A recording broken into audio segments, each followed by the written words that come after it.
好，我係6D 班嘅柳俊麟，我係6D 班嘅林在欣。今日我哋要介紹嘅一系列圖書係關於中國非物質文化遺產嘅。而呢4本書包括有燈彩、風箏、絲織同埋陶瓷。我哋今日主要介紹嘅2本書就係風箏同埋陶瓷啦。風箏係中國古老嘅發明，已經有2000幾年歷史啦。最早嘅風箏係用木頭做嘅，名叫木鳶。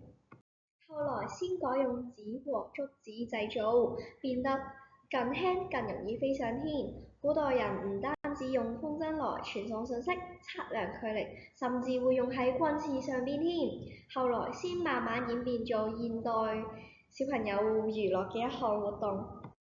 風箏仲有好多唔同嘅形象同樣式㗎，就例如動物風箏可以似龍、似鳳凰、似蝴蝶、老鷹等呢啲唔同嘅動物都會有好多唔同嘅寓意㗎。傳統嘅風箏係用竹同紙嚟做嘅，首先我哋要選好竹條，然後削成細細嘅骨架，再將骨架捆成想要嘅形狀，然後黐上紙畫絲綢，再畫上漂亮嘅圖案，最後捆上變成風箏線。咁樣一個好靚嘅風箏就咁樣。風箏唔單止係玩具，佢仲有好多特別嘅意義㗎。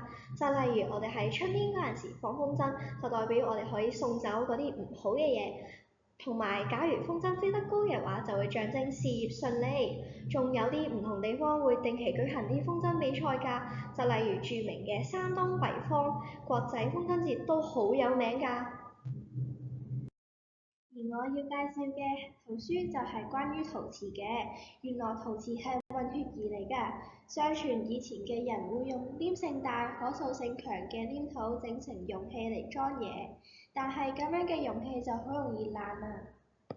後來佢哋偶然發現呢啲黏土經過火嘅燒製就會變得好堅硬，呢個就係陶瓷嘅最初形態啦。陶瓷唔單止係佢誕生有趣，原來睇落好似真人嘅兵馬俑都係用銅製造嘅。呢啲工匠首先將黏土和成陶泥，然後再將身體與頭部分開製作，再將佢哋用泥黐埋一齊，並畫出五官、衣服等等嘅細節，之後就可以進行彩繪啦。最後將佢哋放入陶窯裡面進行高溫嘅燒製，一個兵馬俑就製成啦。其實呢本書仲介紹咗好多唔同類型嘅瓷器，例如有青花瓷，佢係陶瓷界嘅大明星。如果想知道更加多關於陶瓷嘅資訊，就去圖書館借呢本書啦。我哋今日嘅分享到此完畢。